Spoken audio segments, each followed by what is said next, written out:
আসিফ আকবরের গাওয়া তুমুল জনপ্রিয় গান ও প্রিয়া তুমি কোথায় প্রকাশ পেয়েছিল 2001 সালের 30 জানুয়ারি। গান প্রকাশের 23 বছর পর জানা গেল এই গানটির প্রস্তাব প্রথম দেওয়া হয়েছিল কণ্ঠশিল্পী পলাশকে। তিনি ফিরিয়ে দেওয়ার পর গানটি শোনানো হয় এন্ড্রু কিশোরকে, তিনিও গানটি ফিরিয়ে দেন। শেষমেশ আনকোরা গায়ক আসিফ তার কণ্ঠে তুলে নিলেন ও প্রিয়া তুমি কোথায় এবং অল্প সময়ের ব্যবধানে তারকায় পরিণত হন। গানটির গীতিকার সুরকার ইথুন বাবু নিজেই জানালেন রেকর্ড সৃষ্টিকারী এই গানটির নেপথ্য কাহিনী। এই পলাশ, সেই পলাশ, যে পলাশকে আমি সাউন্ডটেক পোস্ট থেকে ওকে প্রথম গান শুনেছিলাম যে পলাশ একটা গান গেতে হবে।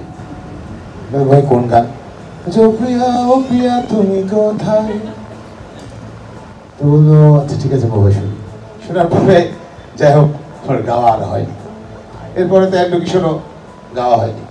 ওই যে কপালে থাকে আব্বা তৈরি হয়ে গেছে আছে, ওই জন্য একটু তালি দেন না, একটু জোরে তালি তো সত্যিই নাই, খাওয়ারটাকে আগে দিয়ে দিবে। আচ্ছা এই পলাশ সেই পলাশ, ও প্রিয়া তুমি না গিয়ে আজকে কিন্তু পলাশ পলাশের জায়গায় আসিফ কিন্তু আসিফের জায়গায় চলে আসছে। এটাই বলে যে যদি থাকে নসিবে আপনার আসিফে।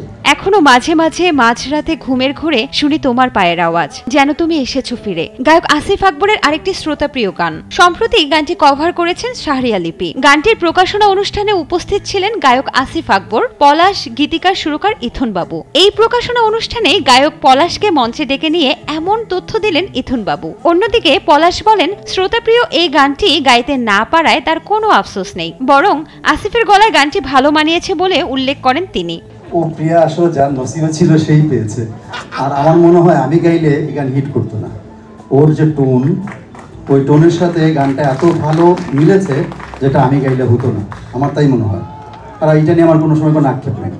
শাহরিয়া লিপি মূলত শখের বসে গান করেন, গান তার পেশা নয়। এর আগেও তিনি আসিফ আকবরের সাথে ডুয়েট গান করেছেন। এখনো মাঝে মাঝে গায়িকার পছন্দের একটি গান বলে কভার করেছেন। গানটি প্রকাশিত হয়েছে সাউন্ডটেকের ব্যানারে। প্রকাশনা অনুষ্ঠানে লিপি আসিফের প্রতি কৃতজ্ঞতা প্রকাশ করে তার সাথে আরো গান গাওয়ার ইচ্ছা প্রকাশ করেন। প্রথম থেকে একটা ভীষণ রকমের একটা ওভারওয়েলড ফিলিং ছিল যেটা আমি আসিফের সাথে গান গাইবো, এটা আমি একদম মানে খুব ডিটারমাইন্ড ছিলাম। তো সো নাইস অফ আসিফ যে আমাকে খুব কোঅপারেট করেছিল বলে ওর সাথে আমি একটা গান বের করেছিলাম গত বছর, তাই না বাবু?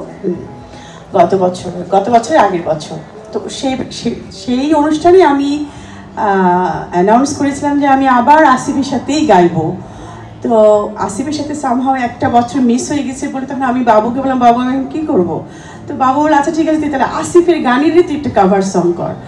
তো আমি আর অন্য কোনো দিকে দেখিনি, কারণ বিকজ আসিফ তো আসিফ আমাদের দেশে একজন লেজেন্ড সিঙ্গার।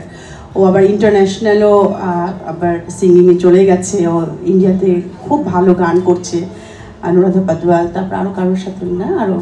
তো থ্যাংক ইউ আসিফ, তুমি আমাকে এত কোঅপারেট করেছো। প্রকাশনা অনুষ্ঠানে আগত অতিথিদের গান গেয়ে শোনান শাহরিয়া লিপি, পলাশ, রোজেন। এক পর্যায়ে উপস্থিতদের অনুরোধে মঞ্চে আসেন আসিফ আকবর। গেয়ে শোনান রাহুল দেব বর্মনের কালজয়ী গান মনে পড়ে রুবি রায়।